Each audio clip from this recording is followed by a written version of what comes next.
मंत्री केटीआर ने स्पष्ट किया, इमेज टावर्स 2023 में बनकर तैयार हो जाएंगे और दुनिया का सबसे बड़ा इनोवेशन सेंटर स्थापित किया गया है। फॉक्सकॉन के चेयरमैन यंगली देश के सबसे बड़े प्रोटोटाइप सेंटर वर्क की शुरुआत करेंगे। मंत्री ने टी वर्क्स में एक मीडिया मीट के दौरान केटीआर के विवरण का खुलासा किया है।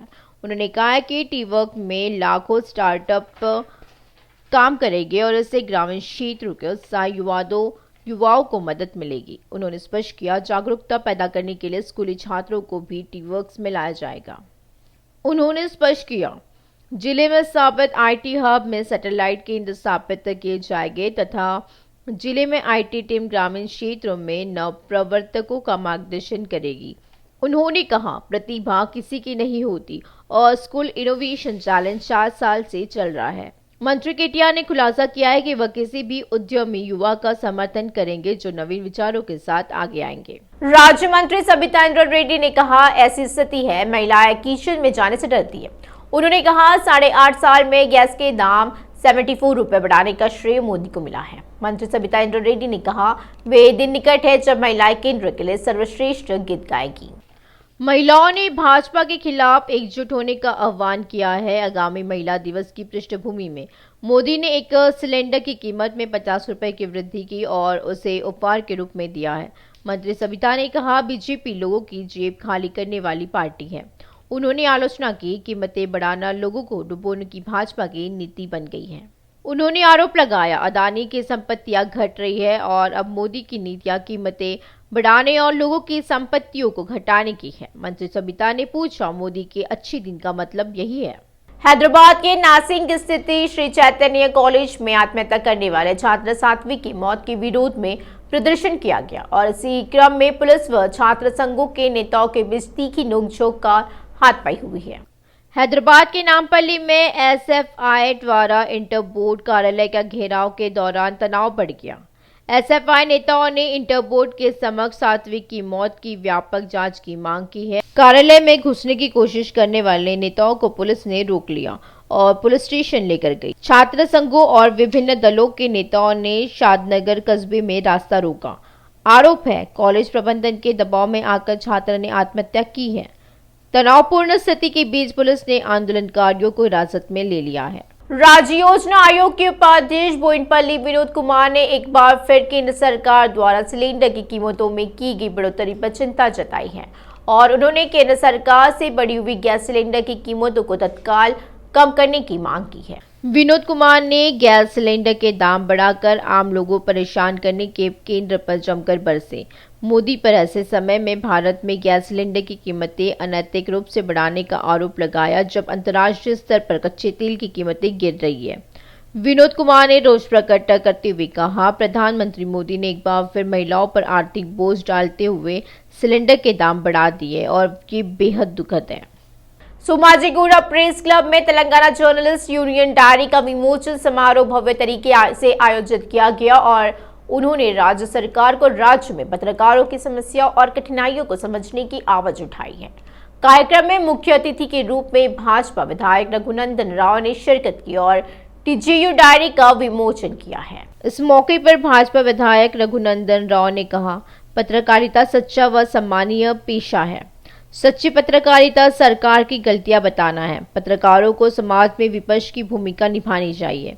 उन्होंने चिंता व्यक्त की है कि यह दुर्भाग्यपूर्ण है, भ्रष्टाचार और अनियमितताओं की ओर इशारा करने वाले पत्रकारों की व्यवस्था को दबाने के लिए तानाशाही प्रवृत्ति की आदत पड़ रही है।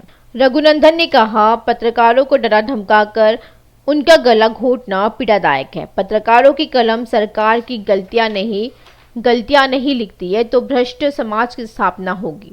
यह समाज के लिए अच्छा नहीं है। रघुनंदन राव ने बिहार सरकार द्वारा पत्रकारों से किए गए वादों को पूरा करने और योग्य पत्रकारों को आवाज भूखंड वितरित करने की मांग की है। वरिष्ठ पत्रकार कप्पारा प्रसाद राव ने कहा, अगर अलग राज्य आता है तो उनका जीवन बेहतर होगा और कई सपने देखने वाले पत्रकारों की उम्मीदें धाराशायी हो गई हैं।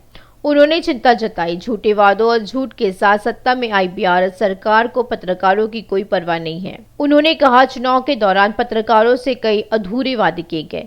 कप्पारा प्रसाद राव ने कहा, योग्य पत्रकारों को घर देने का वादा करने वाली बीआरएस सरकार ने सत्ता में आने के बाद उन्हें पूरी तरह से नजरअंदाज कर दिया।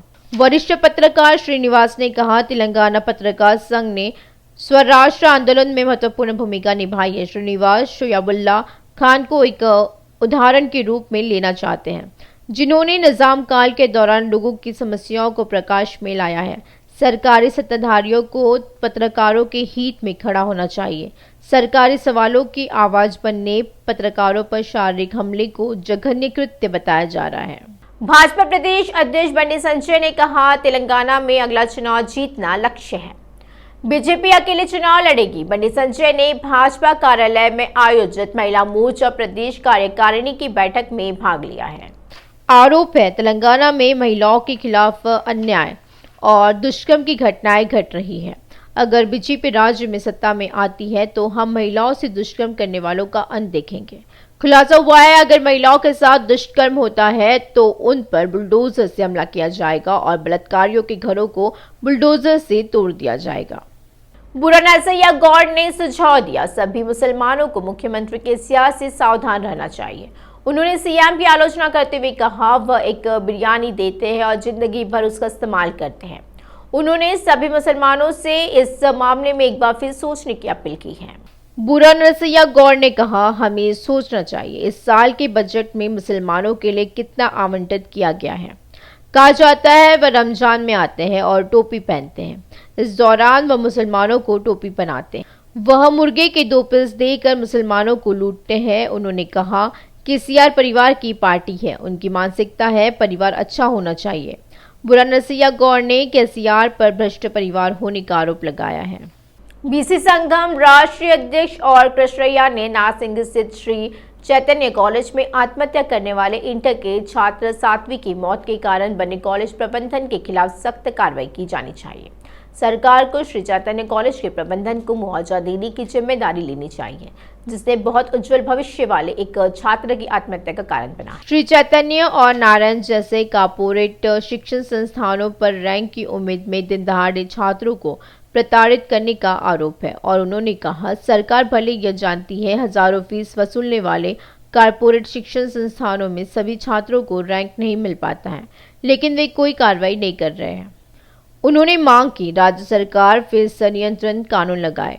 उन्होंने कहा कि श्री चैतन्य नारायण जैसे शिक्षण संस्थानों पर सरकार का नियंत्रण होना चाहिए।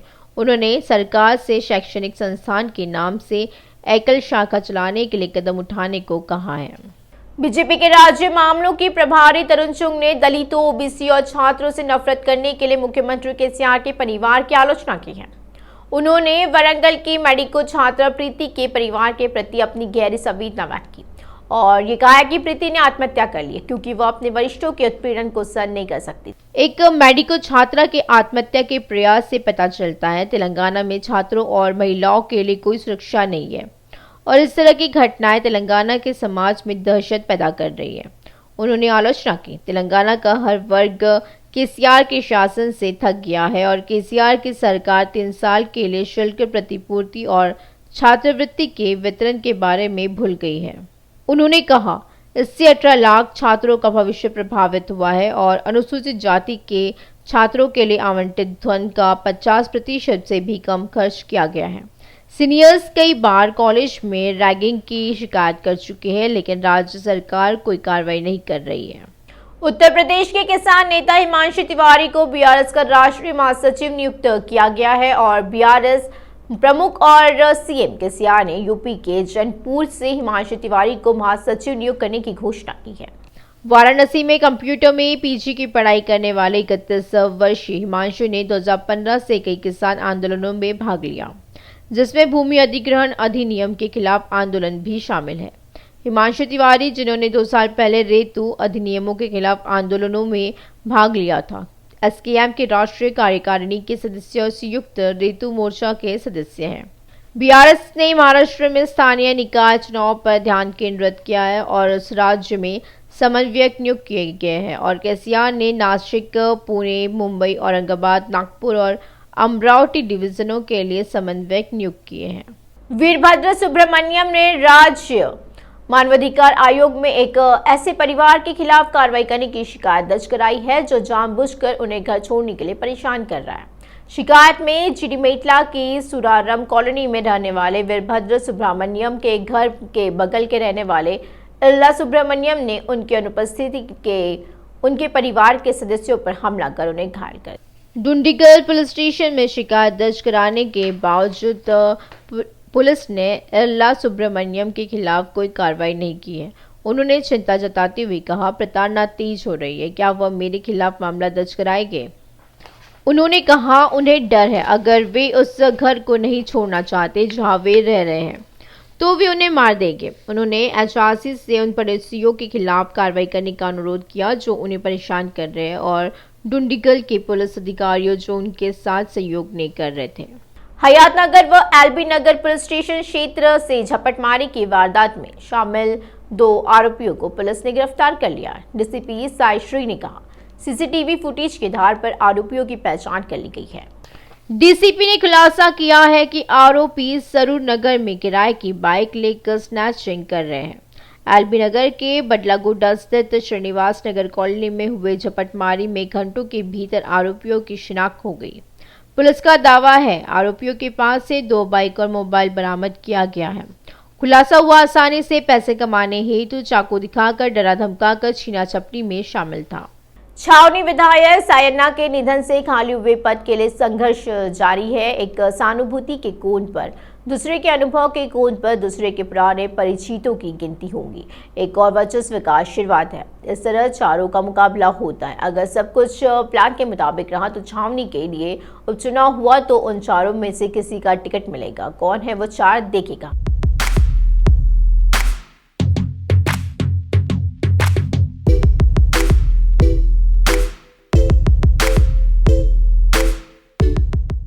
छावनी उपचुनाव लड़ने के इच्छुक उम्मीदवारों ने अपनी राजनीतिक रणनीति तेज कर दी है। दिवंगत सायन्ना के निधन से छावनी के लिए उपचुनाव होगा या नहीं, यह अब दिलचस्प हो गया है। छावनी के लिए 4 उम्मीदवार विशेष रूप से चुनाव लड़ रहे हैं और इनमें सायन्ना की बेटी लासिया नंदिता, बीआरएस पार्टी के वरिष्ठ नेता गज्जीला नागेश, टीएसएमटीसी के अध्यक्ष कृष्णा गणेश शामिल हैं, जो वर्ष 2018 में भाजपा से चुनाव लड़े थे और सायन्ना के नेतृत्व में हार गए थे। वर्ष 2018 के चुनाव में भाजपा से चुनाव लड़ने और हारने के बाद केटीआर की उपस्थिति में गणेश बीआरएस हार गए। वे छावनी क्षेत्र में समाज सेवा कर रहे हैं और लोगों के बीच अपना प्रभाव जमा रहे हैं। उन्होंने प्रचार की शुरुआत भी इस विश्वास के साथ की थी, इस बार टिकट उन्हें ही मिलेगा। गणेश का दृढ़ विश्वास है वरिष्ठ नेता पूर्व में भाजपा से विधानसभा चुनाव लड़ने के अनुभव पर विचार करेंगे।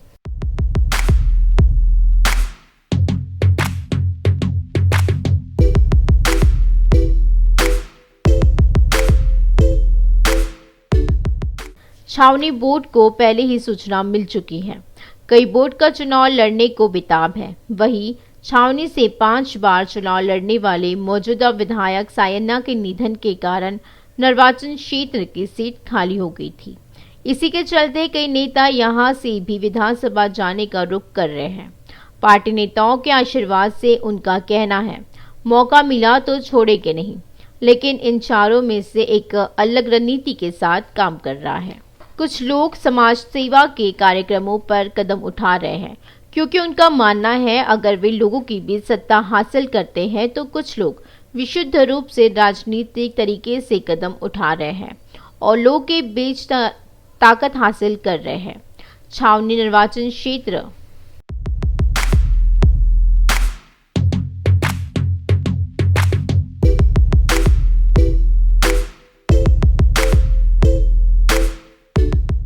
और लोगों के बीच ताकत हासिल कर रहे हैं। छावनी निर्वाचन क्षेत्र से चुनाव लड़ने की तैयारी कर रहे उम्मीदवार केसीआर के आशीर्वाद का इंतजार कर रहे हैं। इन 4 लोगों में खासकर गणेश लगातार छावनी क्षेत्र में किसी न किसी तरह का कार्यक्रम आयोजित कर रहे हैं। 2018 में भाजपा से चुनाव लड़कर कड़ी टक्कर देने वाले गणेश तीसरे स्थान पर रहे। तब से गणेश मंजुमला रेड्डी और केटीआर के साथ है, जो बड़ों की नजर में है। पूर्णकालिक राजनीतिक उम्मीदवार बन गए हैं और छावनी निर्वाचन क्षेत्र में राजनीति कर रहे हैं। लोगों के करीब आने के लिए उन्होंने गणेश देव संस्था की स्थापना की और गरीबों और वंचितों तक पहुंचे हैं। इस प्रकार छावनी माफी प्राप्त की जा रही है। चुनाव नजदीक आने पर पार्टी नेताओं की नजरों में अपनी ताकत साबित करने के लिए गणेश लगातार महिलाओं और उनके उत्थान के लिए काम कर रहे हैं। विशेषकर महिलाओं को स्वरोजगार की मशीन उपलब्ध कराकर उनके जीवन में उजाला लाया जा रहा है। गरीबों की झुग्गियों में साफ पानी उपलब्ध कराया जा रहा है। श्री गणेश फाउंडेशन के माध्यम से गरीब क्षेत्रों में शौचालयों का निर्माण कराया जा रहा है। गर्मी के मौसम में छावनी क्षेत्रों में लोगों की प्यास बुझाने के लिए कूलिंग सेंटर बनाए जाते हैं। त्योहारों और उत्सवों के दौरान जाति और धर्म के आधार पर मंगल प्रतियोगिताएं और खेल प्रतियोगिताएं आयोजित की जाती हैं। साथ ही अन्नदान कार्यक्रम आयोजित कर लोगों को दिल जीत रहे हैं। मुसीबत में पड़े गरीब भी पूछे तो पूर्व में यहां से भाजपा की ओर से चुनाव लड़ने का अनुभव होने के कारण गणेश इस बार रोज पार्टी से निश्चित सीट के लिए प्रचार कर रहे हैं।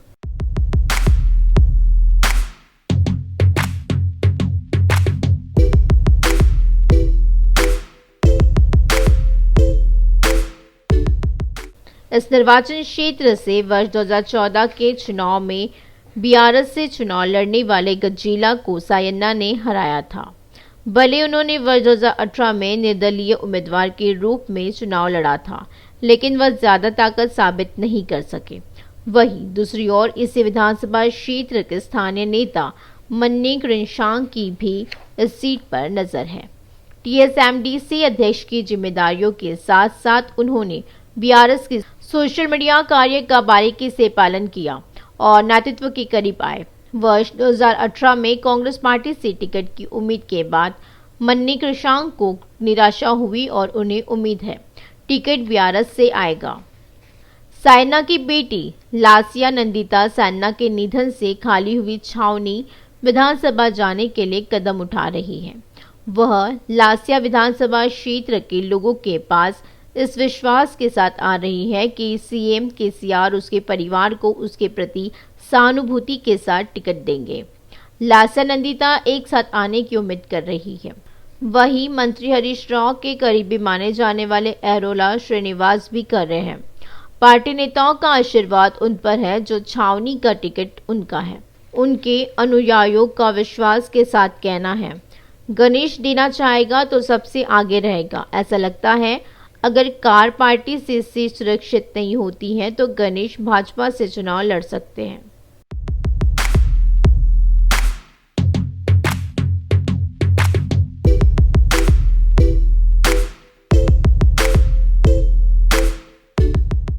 तकनीकी तौर पर अगर जनप्रतिनिधि की मृत्यु हो जाती है तो विधानसभा कार्यालय चुनाव आयोग को लिखता है कि उनका निर्वाचन क्षेत्र खाली है। उसी के तहत इसी चुनाव पर फैसला लिए जाने की संभावना है। वास्तव में छावनी के मामले में भी ऐसा ही किया जाना चाहिए, लेकिन तेलंगाना में चुनाव महज 10 दिन दूर है। ऐसे में चर्चा है कि क्या छावनी क्षेत्र के लिए उपचुनाव कराया जाएगा, और ऐसे में यदि छावनी उपचुनाव हो जाता है तो टिकट कैसे मिलेगा, विधानसभा में कौन जाएगा, यह देखना बाकी है।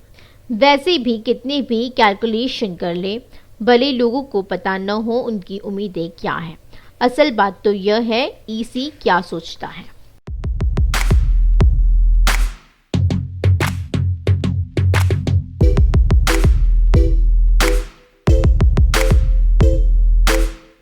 विशाल और कंपनी के एरिया मैनेजर विक्रम सिंह ने सिकंदराबाद के एमजी रोड स्थित किरण टीवीएस शोरूम में TVS iQube electric scooter launch किया है।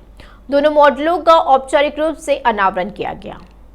विशाल ने कहा, 3 सदियों से हम एक विश्वसनीय टीवीएस डीलर के रूप में जुड़वा शहरों में ग्राहकों को अपनी सेवाएं प्रदान कर रहे हैं। कहा जाता है iQube और iQube S नाम के ये 2 मॉडल नवीनतम तकनीक के साथ 5 रंगों के 3 वेरिएंट में उपलब्ध हैं। उन्होंने कहा ये मॉडल बाजार में रफ्तार पकड़ रहे हैं। उन्होंने कहा आज के युवा बहुत प्रभावित हैं। हम लोग हैदराबाद में किरण टीवीएस पे iQube का लॉन्चिंग कर रहे हैं। iQube इंडिया का सबसे तेजी से बढ़ने वाला इलेक्ट्रिक टू व्हीलर प्रोडक्ट है। इसको टीवीएस ने बनाया। कस्टमर इसको बहुत ही पसंद कर रहे हैं, लाइक कर रहे हैं, क्योंकि इसके अंदर ढेर सारा ऐसा फीचर है जो किसी और कंपनी में कभी आया नहीं है। इसके अंदर फीचर, सबसे बड़ा फीचर ये है कि इसको हम लोग ग्रीन बाइक बोलते हैं। अभी ग्रीन बाइक के अवार्ड इसको स्कूटर को मिला है ऑटो कार के द्वारा। सेकेंड, ये इसका जो रनिंग कॉस्ट है बहुत ही कम है। हार्डली 100 किलोमीटर चलने में 80 रुपये का खर्च आता है, जो इलेक्ट्रिक चार्ज होता है। सेकेंड, इसका एक बार चार्ज करने पर 100 किलोमीटर का इसका रनिंग है। केएमसी में एंटी रैगिंग कमेटी की बैठक हुई है। एनेस्थीसिया एचओडी नागार्जुन रेड्डी और 14 सदस्यों ने समिति के समक्ष रैगिंग पर विस्तार से चर्चा की है। समिति ने निष्कर्ष निकाला, मेडिकल छात्रा प्रीति की रैगिंग की गई। यह निष्कर्ष निकाला गया है, प्रीति को सैफ ने मानसिक रूप से प्रताड़ित किया था। एंटी रैगिंग कमेटी ने नागार्जुन रेड्डी और अन्य प्रोफेसर प्रीति की आत्महत्या वाले दिन ड्यूटी पर मौजूद अन्य कर्मचारियों से विवरण लिया है। प्राचार्य डॉक्टर मोहन दास ने कहा है कि सीलबंद लिफाफे में रिपोर्ट यूसीजी को भेजी जाएगी। उधर सैफ की रिमांड रिपोर्ट में पुलिस ने कई अहम बातों का खुलासा किया है। पुलिस ने सैफ के फोन से 17 व्हाट्सएप चैट की जांच की। एलडीडी और नॉकआउट ग्रुप से चैट चेक किए गए और सैफ एनेस्थीसिया विभाग में प्रीति का सीनियर सुपरवाइजिंग है। पुलिस ने कहा, सैफ 2 घटनाओं के आधार पर प्रीति से नाराज हो गया। दिसंबर में एक एक्सीडेंट केस में सैफ ने प्रीति को गाइड किया था। पुलिस ने रिमांड रिपोर्ट में कहा, सैफ ने प्रीति को गाइड करते हुए उसके साथ छेड़छाड़ की थी।